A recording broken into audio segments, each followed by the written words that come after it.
Pemirsa, bagi masyarakat Tionghoa pada tahun ini istimewa karena menghadirkan kombinasi langka antara sio kuda dan elemen api yang hanya terjadi sekali dalam siklus 60 tahun penanggalan tradisional Cina. Pada tahun kuda api hanya terjadi sekali dalam 6 dekade, sebuah kombinasi yang diyakini membawa energi dinamis, keberanian, serta dorongan perubahan besar. Melihat keistimewaan Tahun Kuda Api 2026, langsung kita bahas pada sore ini. Sudah hadir di studio kami dengan Ci Lely Elvi, konsultan metafisika. Selamat sore, Ci Lely. Apa kabar Anda? Selamat sore, Mas. Kongsi-kongsi? Kongsi-kongsi. Kyonghi, sama aja ya, kongsi-kongsi dengan Kyonghi itu iya. apa bedanya? Kongsi itu bahasa Mandarin, kalau Kyonghi itu bahasa dialek. Oke, menjelaskan ke publik bagaimana kemudian Tahun Kuda Api ini dijadikan sebagai tahun yang begitu istimewa, Ci? Benar, karena kalau kita kombinasi setiap 12 tahun kan pasti ketemu tahun kuda, tetapi kudanya kan berbeda, ada kuda kayu, ada kuda logam, ada kuda air, dan tahun ini memang kuda api. Kuda api yang ketemu 60 tahun sekali. Ya, dimana kalau kita tahu bahwa api itu memberi sumber kehidupan, sumber kehangatan, sehingga tahun ini mungkin banyak yang tidak mengeluh, bangkit untuk lebih berusaha keras untuk mencapai tujuan dan goalnya. Itu dari segi elemennya api, tapi kalau dari segi kudanya itu apa? Sosok yang memang tangguh atau bagaimana? Baik, kalau kuda sendiri juga kami simbolkan, kami melihat kuda itu adalah unsurnya, lebih ke unsur apinya. Jadi api itu semangat. Jadi tahun ini antara elemen atas dengan bawah satu nada, jadi api. Oke, apa nih tantangan di tahun ini? Tantangan terbesar tentunya dari sisi emosional. Ya, karena api bisa membuat orang semangat, juga bisa membuat emosional, kan? Jadi kita kalau memasukin tahun api, ada yang udah lebih bersiap-siap untuk mencapai, untuk mendesain tujuan dan goal untuk tahun 2026, tetapi juga ada yang masih terpengaruh di emosi yang tidak stabil, saling menyalahkan.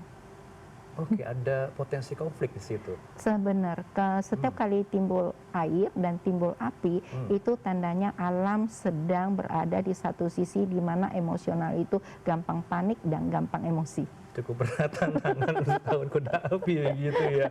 Artinya kita butuh adaptasi begitu ya, Ci, untuk meraih keberuntungan. Sementara nih bagi mereka yang terjebak dalam zona nyaman akan menghadapi tantangan besar nantinya. Benar, makanya kita harus tiru elemen air, di mana elemen air sendiri itu namanya fleksibel. Fokus tapi fleksibel. Baik, itu air gitu. Betul. Kalau api itu gimana tuh? Jadi cukup panas ya. Banyak emosi itu gimana? Banyak emosinya. Banyak yang marah-marah. Iya, jadi banyak tantangannya juga. Harus menstabilkan energi, emosi begitu ya. Iya, dengan kita memandang adem. Banyak bersabar gitu kita pada api. Kemudian disebut-sebut juga sebagai tahun yang banyak orang menyuarakan pendapat. Apakah itu juga alami terjadi Tahun Kuda Api? Benar sekali, karena kan api itu memberikan ke emosi kan. Jadi pertama itu pasti ke emosi. Emosi yang tidak stabil, sehingga membuat orang lebih gampang mau menyerukan apa yang mereka merasa tertekan. Tapi belum tentu itu benar, ya kan? Karena sebenarnya itu hanya terpengaruh dari unsur api yang tidak stabil aja. Ada potensi pertengkaran kan di situ nanti kan ada elemen. Ada. Jadi setiap kali timbulnya api itu tandanya geopolitik lagi tegang. Itu tidak hanya terjadi di Indonesia, di dunia, di global. Iya, di global. Nah, bagi mereka yang punya pasangan tentu juga ada tantangan juga nih bagi mereka punya pasangan atau yang sudah menikah. Skandal pertengkarannya diinformasikan juga cukup tinggi, benar. Jadi kita bermulai dari yang kecil, keluarga kecil kita, keluarga inti, bermulai dari satu kecamatan, lalu bermulai dari satu kota, satu negara, dan global. Banyak yang menyalahi pendapat juga kan gitu. Benar. Debat gitu. Ya, saling menyalahkan itu tidak ada manfaatnya, tapi kita cari solusi untuk bisa mendapat atau mencari peluang api menjadi sumber keuangan kita kan. Nah, sumber keuangan nih, kita gali di situ ya. Keberuntungan, Sio, ini Tahun Kuda Api siapa yang beruntung nih? Banyak pemirsa yang ingin tahu nih. Iya, kalau kita kita ada perhitungan secara global, nasional dan internasional. Tahun ini surprisingly Sio Kuda di nomor 1. bisnis di nasional paling bagus, bisnis di internasional juga bagus. Iya. Kedua, sionya sio tikus, walaupun dia kena ciong, tapi ciong yang positif sehingga dia tetap bisa di kategori elemen yang bagus untuk Sebelum mencapai. melanjutkan, ciong ini mungkin banyak belum tahu nih, ciongnya apa? Biasanya gini, ciong itu adalah satu garis lurus, Baik. ya. Jadi selisihnya biasanya 6 tahun atau kita bilang kutub utara dengan kutub selatan. Kalau kuda sendiri adalah kutub selatan, berarti tikusnya itu adalah kutub utara. Jadi mereka adalah satu garis lurus. Ya, itu makanya itu bisa dikatakan ciong itu adalah tikus, ciong itu kuda, terus ada beberapa yang mesti perhatikan yaitu kelinci. Ya. Ada sio apa lagi yang punya keuntungan? Oke, sio macan. Sio macan, karena dia teman baiknya sama kuda. Jadi sama-sama mengasah kepemimpinan sehingga menghasilkan peluang. Berikutnya, sio apa lagi? Sio yang karirnya bagus itu adalah sio kambing dan sio naga. Kenapa? Karena mereka isinya ada storage, ada gudang uang, makanya tahun ini lebih gampang cari rezeki dan lebih gampang bisa mengumpulkan keuangan. Apakah Mas itu sionya di antara itu? Saya ular nih, gimana nasib ular? Teman-teman si ular gimana nih suaranya? Kalau sio ular tahun ini bagusnya internasional. Iya, karena sio ular itu di internasional sangat bagus banget. Maksudnya nanti ada workshop, seminar atau bagaimana? Iya, atau jadi yang baru saya di forum-forum internasional? Iya, di forum-forum internasional akan lebih dapat benefitnya. Oke. Ya, sio anjing juga ke internasional. Jadi internasional tahun ini babi, anjing dan sio ular. Oh begitu. Saya juga punya catatan begitu ya. Tidak hanya sio-sio tadi yang Anda sebutkan, Leli, ada sio kambing, anjing, naga, kelinci. Tadi naga sudah disebutin ya? Betul. Yang belum anjing dan kambing nih. Ya, anjing internasional juga sangat bagus. Oke. Ya, karena anjing juga punya gudang uang. Kalau orang sio yang punya gudang uang, cenderung mereka bisa mengumpulkan lebih banyak. Apalagi mereka memandang yang internasional bisnis sebagai salah satu peluang bisnisnya. Ya. Oke, tantangannya apa nih bagi mereka yang tidak beruntung tahun ini? Tantangan tahun ini regulasi. regulasi karena api kan, api itu adalah menyebabkan tidak stabil. Jadi ketidakstabilan itu menyebabkan regulasi sering berubah. Oke, ini mungkin banyak pertanyaan juga bagi teman-teman di rumah begitu ya. Kenapa ada sio dan kenapa dibeda-bedakan sio itu antar satu orang dengan orang lainnya? Benar, karena gini, zaman dulu kita kan nggak ada tahun A, tahun 2, tahun 3, tahun 4. Makanya supaya lebih familiar dan lebih dekat ke masyarakat disimbolkan dengan sio tikus, sio kerbau, sio macan, ya kan. Sio macan selalu dimulai dengan musim semi. Makanya sio tikus itu musimnya musim dingin. Kita juga bisa tahu bahwa tikus itu lebih malam hari keluar. Makanya itu di kategori sio tikus adalah sionya itu di pertama musim dingin Januari. Ya, Desember Januari. Mungkin ada masukan bagi mereka yang belum beruntung pada tahun ini?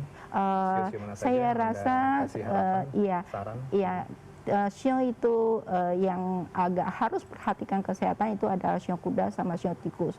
Karena dia garis lurus kan. Kita kadang-kadang tidak hanya peduli sama keuangan, tapi kita peduli juga kesehatan. Karena api terlalu besar, yang harus diperhatikan adalah kesehatan yang berhubungan dengan darah, kesehatan yang berhubungan dengan jantung, kesehatan yang berhubungan dengan kepala. Oke. Apa lagi tuh? Selain itu saluran pembuangan, karena api juga menyebabkan saluran pembuangan tidak lancar. Nah, bagi soal asmara nih, di tahun ini siapa yang akan mungkin berpotensi untuk tidak sendiri lagi akan menikah dan mungkin sudah menikah tapi ada saran di situ kepada sio-sio? Baik, tahun ini tentunya kelinci merupakan bintang asmara yang bagus. Sio kuda sendiri juga bintang asmara juga bagus. Sio ayam juga bintang asmaranya bagus. Ya, jadi ketika bintang asmaranya bagus itu tandanya tahun ini cenderung bisa merit ya. Bagi yang sudah menikah tahun ini harap jaga diri supaya tidak banyak tantangan yang muncul dalam keluarga. Orang ketiga? Bisa orang keempat, kelima. Jangan sampai terjadi begitu ya. Betul. Ci, bagaimana kemudian kita harus memanai perayaan Imlek ini? Biasa gini, tentunya setiap kali perayaan Imlek dengan tradisi setempat yang berbeda, tetapi pada umumnya ya kita akan melakukan acara seperti fangse, membagi sembako, lalu beribadah ke tempat kepercayaan masing-masing supaya global nasional lebih harmonis. Nah, kenapa kalau ngasih angpau itu tidak boleh orang yang masih jomblo atau belum menikah? Harusnya sudah menikah. Iya, Ada itu filosofinya. sebenarnya begini, diharapkan kalau yang sudah menikah mereka itu finansial lebih mandiri sehingga bisa memberi kepada junior-juniornya, ya kan. Baik. Tentunya kalau junior-junior yang sudah mampu juga bisa memberikan ampau. Ya, ampau itu tandanya berbagi harapan kita, berbagi doa kita, berbagi keberuntungan kita sehingga semua bahagia. Baik, sama jeruk nih. Kenapa jeruk itu dilambangkan sebagai simbol rezeki? Oke, baik. Jeruk bentuknya itu bulat kuning dan itu tandanya zaman dulu mewakili emas. Kalau kita membawa 2 emas kan berat ya, terus takut dimaling juga, makanya jeruk itu mewakili keberuntungan. Jadi kita memberi orang jeruk itu juga tandanya kita memberi harapan kita, berkah kita kepada orang tersebut. Ya, tadi kita juga sempat putarkan ya, ada banyak sekali festival barongsai yang dilakukan tidak hanya di beberapa tempat mall perbelanjaan begitu ya, ada juga di stasiun-stasiun.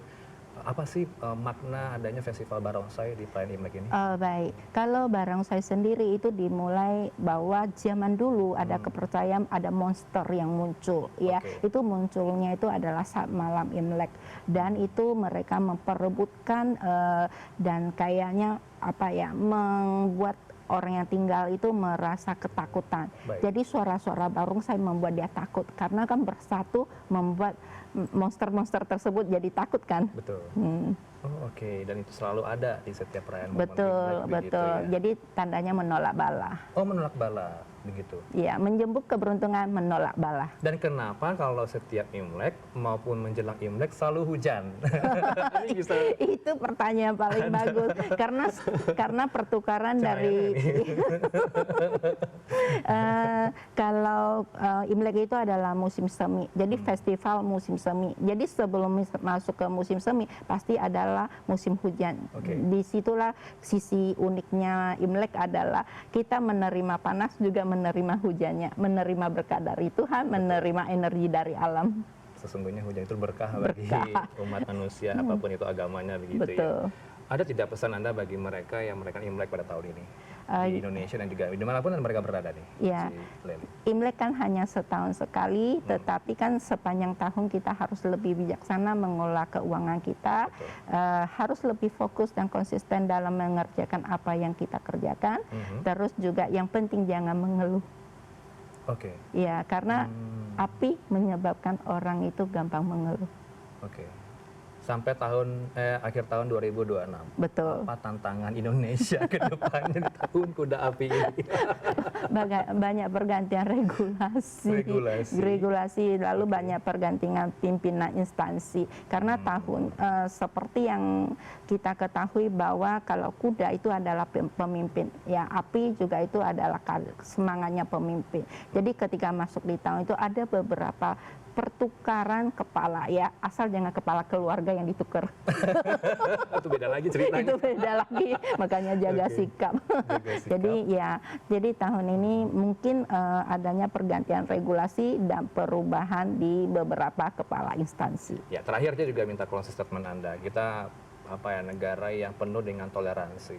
Apa sih harapannya ke depan? Semoga toleransi ini tetap kita jaga sebagai bentuk harmonisasi antar umat beragama di Indonesia. Iya, saya rasa rakyat Indonesia, warga Indonesia adalah orang yang ramah, saling satu, bisa menerima yang lain ya. Tentunya hari ini kita Imlek, besok kita udah mulai masuk puasa. Betul. Jadi kita juga harus menyeimbangkan bahwa sesama kita mempunyai perayaan yang sama pentingnya. Jadi di Indonesia sangat bersahaja ya.